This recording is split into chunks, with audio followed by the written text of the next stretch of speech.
마가복음 3장 20절부터 35절 사이에 있는 내용을 보겠습니다. 전체를 읽지는 않고요. 이제 여기에 세 무리가 나오는데요. 첫째는 21절에 나오는 예수의 친속들 또는 가족들 또는 친구들이라고 할 수 있는 예수님과 원래 인간적인 관계가 있던 가까운 이제 지인들, 친구들입니다. 그 다음에 두 번째 22절에 서기관들이 나와요. 예루살렘에서 내려온 서기관들인데 바리새인들이죠. 그들이 서기관이었으니까. 그리고 세 번째로 누가 있냐 하면 예수님의 직계 이건 가족들입니다. 이제 31절에 보면 모친과 동생들 이렇게 왔어요. 이제 이들과 예수님과 사이에는 사실 문제가 있습니다. 제자들이나 예수님을 따라다니던 군중들, 또 병자들, 이런 사람들, 죄인들, 이런 사람들과는 다르게 이들은 딱 보니까 예수님과 좋은 관계가 일단 아니에요. 뭔가 긴장이 흐르고 있다는 것을 우리가 알 수 있어요. 성경에서 이제 제사 제도에 보면은 하나님과 화목제물이라는 게 있죠. 그래서 화목제물, 그분과 이 죄인이 다시 하나 되는, 화목하게 되는 그런 제사 제도가 있는데요. 그런 입장에서 봤을 때 지금 이 친속들이나 예수님의 가족들 또는 서기관들은 특별히 예수님과 그렇게 화목해 보이지는 않거든요. 특히 이제 서기관들에게 그래서 뭐라고 말씀하셨냐 하면은 28절에 보니까 29절 누구든지 이제 성령을 회방하는 자 28절에는 이제 그냥 하는 회방 다른 복음서에 보면은 이제 인자에 대해서 예수님에게 회방하는 것도 용서가 되는데 29절에 누구든지 성령을 회방하는 자는 사하심을 영원히 얻지 못한다는 말씀하고 있어요. 화목하지 못하다는 거죠. 죄가 사하심을 받아야 사람이 하나님과 화목하게 될 수 있죠. 그런데 이 죄 문제가 해결이 안 된 채로 있으면 다른 자격이 아닙니다. 우리가 하나님과 화목될 수 있고 이게 이제 생명 영생이잖아요. 그런데 그것을 위한 유일한 조건이 뭐냐면은 이 죄가 사하심을 받는 겁니다. 그런데 그 사하심을 누구는 못 받는다고 하냐 하면 성령을 회방하는 자는 죄 사하심을 못 받는다고 해요. 이 갈등 관계에 있는 사람의 문제가 이겁니다. 하나님과 갈등 관계 또는 여기에서 예수님과 갈등 관계에 있는 사람을 보면 이 문제 때문에 그런 겁니다. 문제는 딱 하나인데 돈이 없어서도 아니고 돈을 헌금을 안 내서도 아니고 죄가 사하심을 받지 못했기 때문에 그것이 문제가 되는 거예요. 그래서 하나님과 멀리 떨어져 있는 관계인 거죠. 또는 긴장과 갈등 관계에 처해 있는 겁니다.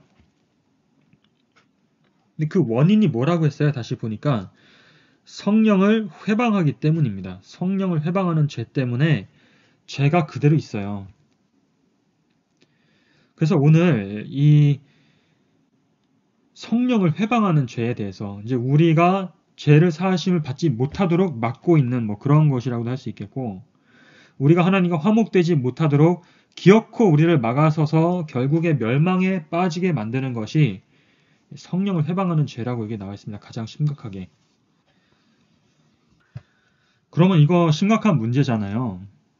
성령을 회방하는 게 정확히 무엇인가 우리가 설명하기보다는 성령을 회방한 사람들이 성경에 있을까요? 있겠죠. 사실 많았겠죠. 이제 그 중에서 성경에서 우리에게 알려줄 가치가 있다고 생각해서 수록한 그 인물들을 좀 하나씩 살펴본다면 또 그들의 어떤 비교해보고 공통된 뭐를 찾아본다면 성령을 회방하는 것이 하나님과 결국 죄사함을 받지 못해서 화목되지 못한 채로 삶을 마치는 사람들이 어떻게 그렇게 갔는지 우리가 알아보는 것은 꽤 유익할 것입니다. 여러 가지 예가 있는데요. 이 성령을 회방하는 죄를 지금 예수님이 말씀하시는 것을 보니까 일반적인 죄와 뭔가 차별을 두시는 걸 알 수 있죠.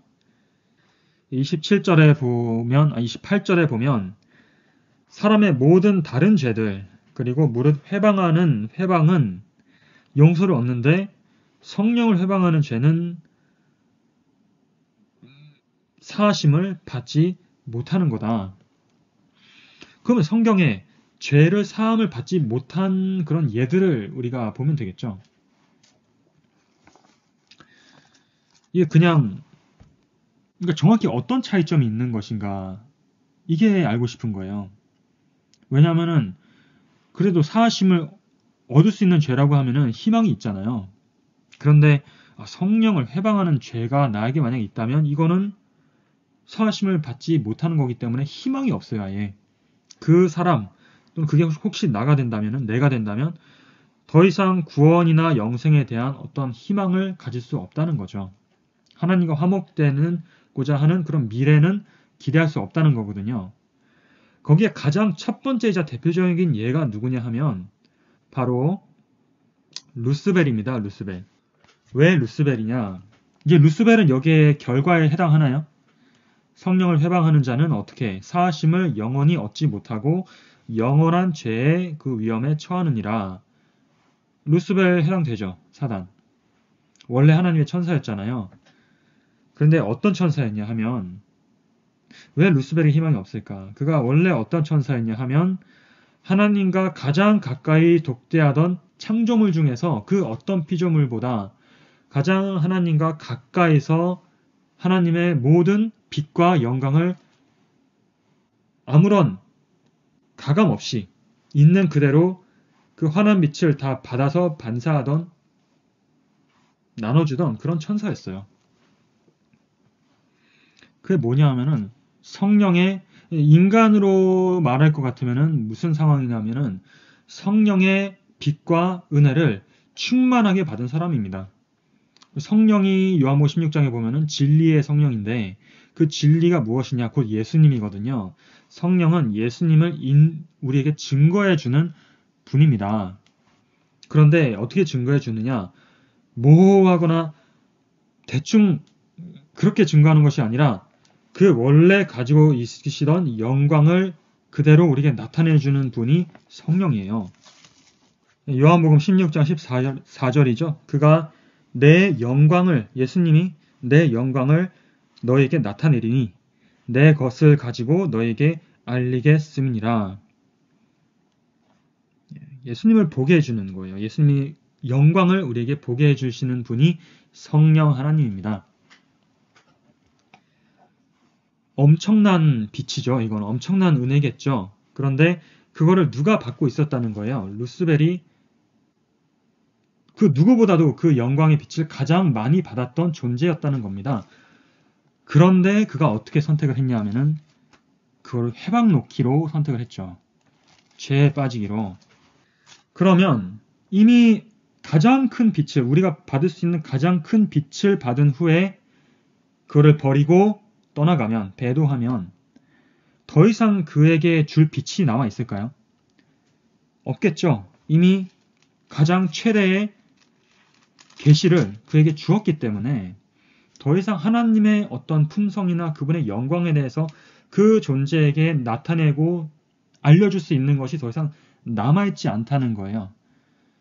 그러면 어떻게 되겠습니까? 그를 다시 회개하게 해서 하나님께로 돌아오게 할 수 있는 어떤 방책이 있냐 하면 없다는 거죠. 이제 성령을 해방하고 나갔기 때문에.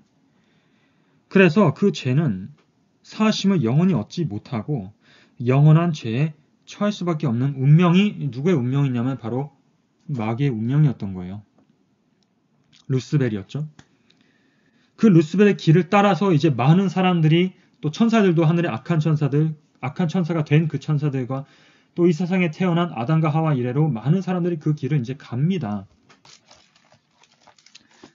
아간이라는 사람을 다음으로 한번 보면요. 아간은 여호수아가 이제 여리고성을 포위해서 점령할 때 거기서 아간이라는 사람이 무엇을 했냐면 물건을 훔쳤어요. 그 여리고성에 있던 물품을 약탈을 했는데 이 성이 무너지기 직전에 뿐만 아니라 신명기에서도 나오는데요. 그들이 가나안 땅에 들어와서 전쟁을 할 때 당부한 것이 있습니다. 그래서 여호수아가 알고 신명기에 나온 그 내용을 알고 뭐라고 마지막으로 다시 당부하냐면 여호수아 6장 18절에 너희는 바칠 물건을 스스로 삼가라. 너희가 그것을 바친 후에 그 바친 어느 것이든지 취하면 이스라엘 진으로 받침이 되어 화를 당케 할까 두려워하노라. 19절에 은금과 동철 기구들은 다 여호와께 구별된 것이니 그것을 여호와의 곳간에 드릴지니라 라고 말했거든요. 그리고 백성들이 외치고 나팔을 불매 성벽이 무너져 내렸습니다. 그런데 분명히 하지 말라고 한 이 물건들을 누가 취했냐면 몰래 취한 게 아간이었어요. 그런데 우리가 이 죄가 용서받을 수 있다는 것을 아는데 이 아간은 여기서 용서를 받느냐? 용서받지 못합니다. 아간이 바로 심판을 받아요. 굉장히 우리가 보기에는 두려움을 느끼게 만드는 장면이죠. 이렇게 하면은 나도 어떻게 되는 거지? 이런 불안감이 들 수밖에 없죠. 아간이 성령을 회방했을 것 같습니까? 용서받지 못했는데 여기서 아간은 왜냐하면 이렇게 따지면 조금이라도 물건을 훔친 모든 사람들은 다 아간처럼 즉결 심판을 받아야 되잖아요. 그런데 그런 사람들과는 다르게 일반 다른 사람들과는 다르게 왜 아간은 특별히 여기에서 드러나자마자 발각되자마자 여기서 심판을 받게 될까요? 용서받지 못하고. 그 이유는 아마도 아간이 이 죄를 범하기 전에 그에게 온 빚 때문일 겁니다. 우리가 받은 빚만큼 아까 루스벨의 예도 들었지만 우리가 받은 빚만큼 거기에 대한 책임이 따르는 것이거든요. 우리가 이 진리의 빛을 아는 만큼 보게 되면서도 거기에 책임이 따르게 돼 있어요. 아간이 방금 전에 한 경험은 전무후무한 경험이잖아요. 그 여리고성이 6바퀴 그리고 7바퀴 돈 다음에 함성 지르고 나팔 부니까 하나님의 능력으로 무너져 내리는 것을 그가 똑똑히 목격했습니다. 그리고 그 기적의 한가운데 있는 사람이 아간이었어요. 그러니까 하나님의 능력을 어마어마한 방식으로 그가 목격하고 체험했던 그리고 그 감동을 다 느꼈겠죠. 아간이. 어떻게 사람이 돌 하나 던지지 않고 이걸 무너져 내립니까? 함성만으로. 하나님의 능력이죠.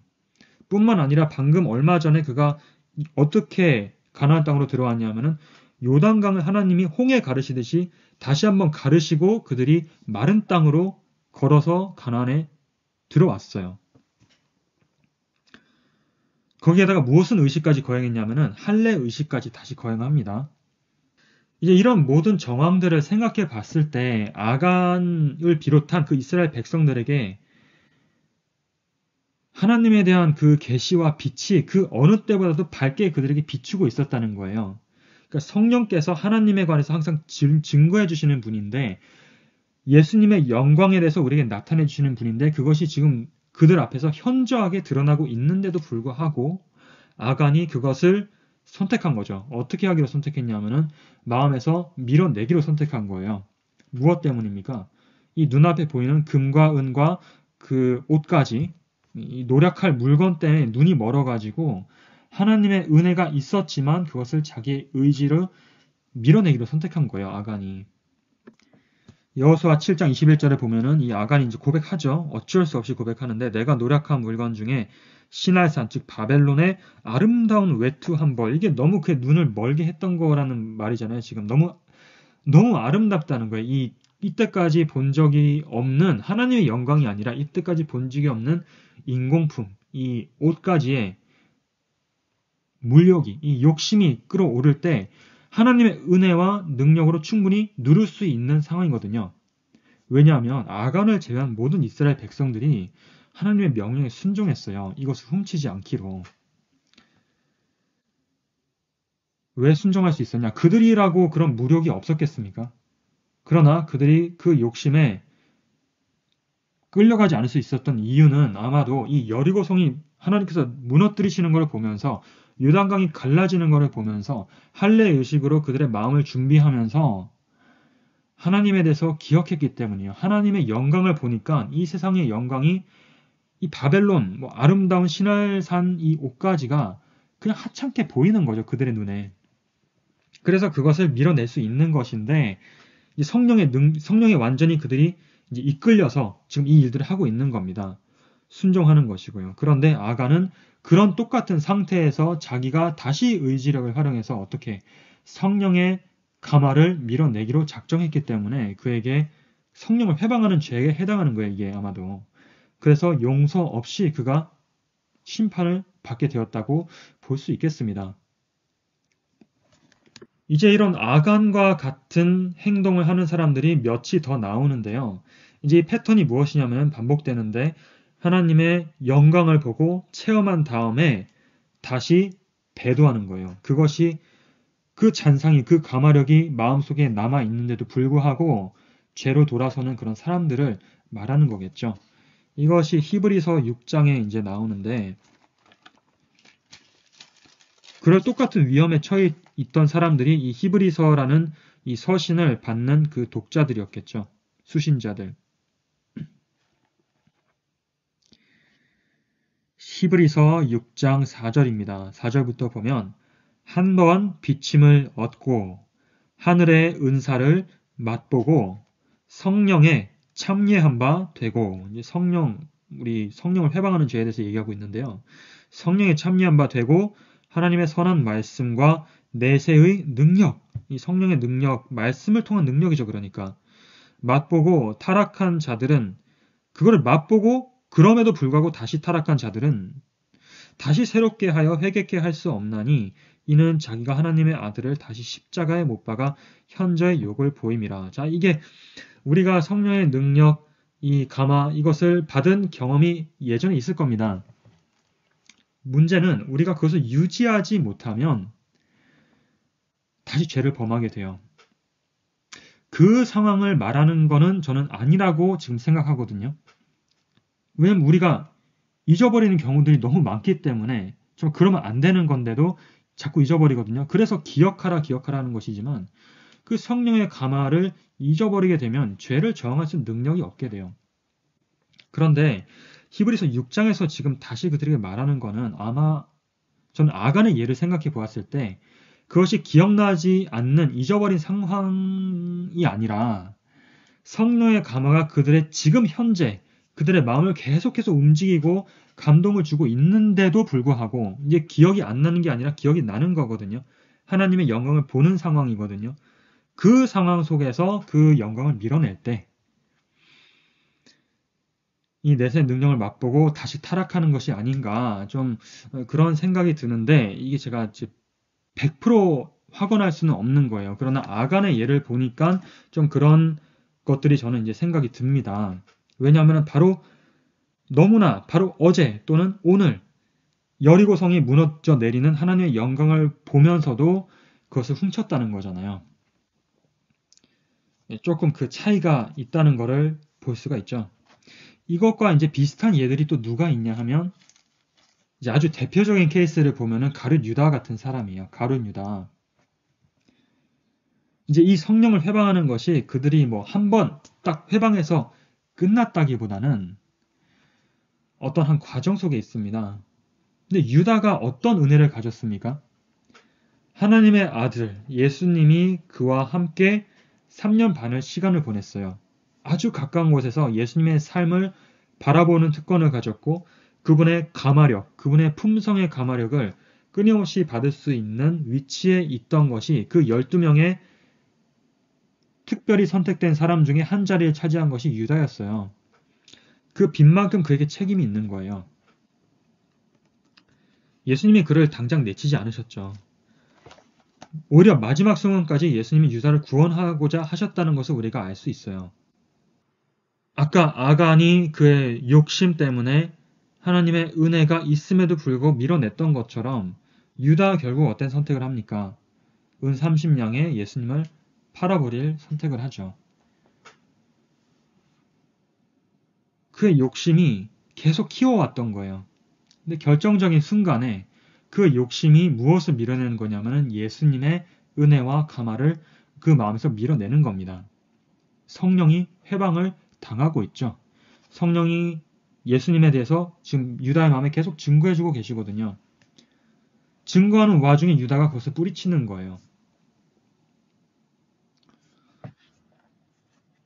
그 다음에 마지막으로 신약시대 하나의 더 예를 보면은 아나니아와 삽비라는 사람이 있습니다. 그 사람들도 역시 용서가 없는 어떤 즉각 심판을 받았어요. 굉장히 이것도 두려운 아간처럼 두려운 장면인데요. 사도행전 5장에 보면은 1절부터 아나니아라 하는 사람이 그 안에 삽비라로 더불어 소유를 팔아서 이제 감췄죠. 속였어요. 하나님과 사도들을 속이기로 작정했죠. 그래서 그 얼마를 가져다가 사도들의 발 앞에 두면서 마치 전체를 다 드리는 것처럼 이렇게 위선적인 행동을 했어요. 그런데 위선적인 행동을 하는 사람들이 아나니아와 삽비라 외에도 너무나 많잖아요. 특히 바리새인들이나 서기관들, 제사장들, 그렇죠? 그런데 왜 아나니아와 삽비라는 이렇게 무서운 본보기가 되었을까요? 바로 심판을 받잖아요. 3절에 베드로가 가로되 아나니아야 어찌하여 사단이 내 마음에 가득하여 내가 성령을 속이고 땅값 얼마를 감추었느냐. 여기 성령을 속였다는 말이 나오거든요. 성령을 해방했다는 거예요. 그래서 땅이 그대로 있을 때에는 내 땅이 아니며 판회도 내 임의로 할 수가 없더냐. 어찌하여 이 일을 내 마음에 두었느냐. 사람에게 거짓말한 것이 아니요 하나님께로다. 성령에게 거짓말을 했다는 말이잖아요. 아나니아가 이 말을 듣고 엎드러져 혼이 떠나니 이 일을 듣는 사람이 다 크게 두려워하더라. 삽비라도 똑같은 운명을 당했고요. 그 안에. 여기서 성령을 속이고 성령을 해방했다는 죄가 나오는데 지금 아나니아와 삽비라 이 사람들의 또 경험을 우리가 또 정황을 생각해 봐야 돼요. 어떤 경험을 했죠? 바로 오순절 성령의 이른비 경험을 했죠. 성령이 예수님의 약속하신 성령이 충만하게 내려서 어떤 일들이 벌어지는지 그 사도들과 이 믿는 자들을 통해서 얼마나 굉장한 일들이 하나님의 역사가 일어나는지 그리고 예수님에 대한 증거가 예수님의 죽으심, 예수님의 부활, 예수님의 승천에 대한 이 구속의 복음이 그들에게 너무나 분명하게 증거가 되는 상황이에요. 5장의 바로 전에 4장에 보면은 또 32절에 31절부터 보면요. 그들이 기도했을 때 모인 곳이 진동하더니 무리가 다 성령이 충만하여 담대히 하나님의 말씀을 전하니라. 여기에 아마 아나니와 삽비라도 있었을지 모릅니다. 그들도 지금 성령의 충만함을 받고 경험하고 있는 거예요. 신자들이니까요. 32절에 믿는 무리가 한 마음과 한 뜻이 되어 이제 형제 사랑입니다. 모든 물건을 서로 통용하고 제 재물을 조금이라도 제 것이라 하는 이가 하나도 없더라. 사도들이 큰 권능으로 주 예수의 부활을 증거하니 무리가 큰 은혜를 입어서 핍절한 사람이 없었다고 하잖아요. 사랑이 있는 거예요. 이제 누구에 의해서만 사랑이 있냐면 성령의 역사를 통해서 사람의 마음에 감화가 미쳐서 그들이 이 사랑을 경험하고 예수님의 부활에 대해서 증거하고 성령의 체험을 아주 뜨겁게 한 사람인데 5장에 보니까 지금 그것을 밀어내고 무엇을 자기 욕심에 다시 이끌리기로 선택을 하는 거죠. 지금 우리가 보는 이 예들은요. 아나니아와 삽비라든지 가룟 유다, 구약의 아간 같은 사람, 우리가 사울 왕도 생각해 볼 수 있겠지만 정말 성령의 능력을 그 은혜를 충만하게 받은 사람들, 이 모든 사람들이 자기에게 주어진 어마어마한 복이 아무에게나 오는 게 아니에요. 아무 때나. 그런 복을 받는 와중에 그것을 마음에서 밀어내기로 선택하고 마귀를 따르기로 그의 말에 속아 넘어가기로 그들이 어떻게 보면 알면서 그렇게 결정하는 거거든요. 그랬을 때 정말 이 경우들에 보면은 그것이 성령을 회방한 죄에 해당하는 것이 아닐까. 왜냐하면 이 대부분의 경우에 그들이 즉각 심판을 받았잖아요. 용서와 어떤 희망 없이. 아마 그들에게 다시 기회를 주었다 하더라도 그들은 다시 반역을 했을 겁니다. 유다가 예수님을 따라다니는 와중에 계속 반역의 마음을 품었던 것처럼 루스벨이 엄청난 빛을 받고도 최고의 빛을 받고도 그것을 벗어버리고 뛰쳐나갔던 것처럼 그들에게 다시 빛을 준다 한들 그들이 회개할까요? 구원을 받아들일까요? 하나님이 보시기에 그렇지 않다는 거죠. 그래서 마가복음 이제 3장으로 돌아와 보시면 이 서기관들, 특별히 예루살렘에서 내려온 서기관들을 보면 이들이 지금 예수님을 회방하잖아요. 그런데 그들이 예수님만 회방하는 것이 아니에요. 그들의 마음에 지금 지도자들이기 때문에 성경을 아는 사람들이기 때문에 성령께서 예수님을 통해 그들에게 어마어마한 깨달음과 은혜를 주고 계십니다. 누구보다 그들은 잘 알 수 있어요. 그런데 그 은혜에 대해서 그들이 뭐라고 하냐면은 마가복음 3장 22절에 예수님의 능력과 빛에 대해서 저가 바알세불, 즉 마귀를 입었다는 거예요. 또 귀신의 왕을 힘입어 귀신을 쫓아낸다라고 말하는 거죠. 그러니까 하나님의 은혜를 주시는데 그 은혜를 무엇으로? 마귀의 능력으로 돌리는 거예요.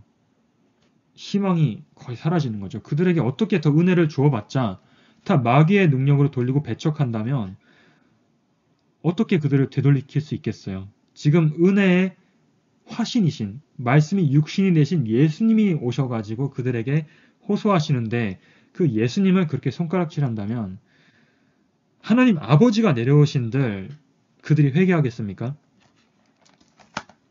요한복음 14장 9절에 나를 본 자는 아버지를 보았거늘 어찌하여 아버지를 보이라 하느냐. 예수님 하나님을 보는 거예요. 그냥 이 바리새인들이. 그리고 그분을 반대하고 결국 십자가에 못 박는 겁니다. 희망이 없죠, 이러면. 오늘 이제 시간이 다 되어서 저희가 여기서 마칠 텐데요. 사실 이 성령은 그 성령이 우리에게 무엇을 통해서 임하시냐면은 요한복음 16장 13절에 진리의 성령이라고 했어요. 예수님이 말씀이셨는데 우리에게 성령께서 어떻게 호소하시냐? 진리의 말씀을 통해서 성령께서 예수님을 증거하시거든요. 그런데 그 증거를 우리가 한 번, 두 번 그것에 귀를 돌리고 마음을 닫을수록 그때마다 어떻게 되냐면 이 마음이 그 다음에 성령의 감화에 대해서 우리가 반응할 수 있는 그 여지가 약해져요. 그래서 그 다음에는 똑같은 빛이 오더라도 우리에게 이전만큼 감화를 미치지 못합니다. 한번 우리가 거부를 했기 때문에. 그렇다고 다 끝난 것은 아니겠죠, 우리의 삶이. 그러나 점점 확률이 적어지는 거예요. 우리가 구원을 받아들일 확률이 우리 자신이 그러니까 문제가 여기서 성령 한 번 거부하는 것이 그 은혜와 진리가 우리 앞에 나타날 때 그것으로부터 돌아서는 것이 굉장한 위험을 수반하는 것이라는 것을 이 루스벨, 유다, 아간 이런 사람을 통해서 우리가 정말 이게 경고가 되는 것이에요. 그런데 이게 이 사람들에게만 해당하는 게 아니라 우리에게 지금 진리의 말씀이 비추고 있다면 거기에서부터 우리가 돌아선다는 것이 굉장히 두려운 일이라는 것입니다. 이사야서 6장에 이렇게 말했죠. 그래서 이사야 6장 이제 9절에 보면 이 백성에게 이르기를 너희는 듣기는 들어도 깨닫지 못할 것이요 보기는 보아도 알지 못하리라. 왜 그러냐? 10절에 이 백성의 마음으로 둔하게 하라 그러거든요. 이사야한테. 이상한 말이죠, 이거. 그 귀를 막히고 눈이 감기게 하라. 뭐 이런 게 다 있습니까? 그런데 이게 무슨 말이냐? 이사야가 가서 말씀과 진리를 증거할 때 그들이 눈을 닫고 귀를 닫으면, 마음을 닫으면 그들 스스로 이렇게 된다는 거예요. 자기 스스로 둔하게 만든다는 거죠. 그것을 거부함으로, 그 진리를 거부함으로 자기들의 귀와 마음을 둔하게 해서 고침을 받지 못하도록, 깨닫음을 얻지 못하도록 만든다는 거예요. 성령을 회방하는 거죠. 근데 성령이 무엇이냐? 진리라는 거예요. 진리의 성령이 우리에게 증거해 주실 때 그것을 회방하는 그 죄가 사람을 이렇게 망가뜨린다는 말을 하고 있습니다. 아무쪼록 우리에게 진리의 말씀들이 하나씩 비춰올 때 그것을 믿음으로 받아들이고 따라간다면 그 다음 빛이 올 것이고요. 그것을 거부했을 때 우리는 뒤로 후퇴하고 어두움 속으로 더 들어갈 것입니다. 이 우리에게 오늘 주어진 이 특권을 경히 여기지 마시고 그 빛이 정말 다시는 오지 않을 빛처럼 우리가 생각하고 믿음으로 기회가 있을 때 붙잡고 따라가는 우리 모두가 되기를 간절히 바랍니다.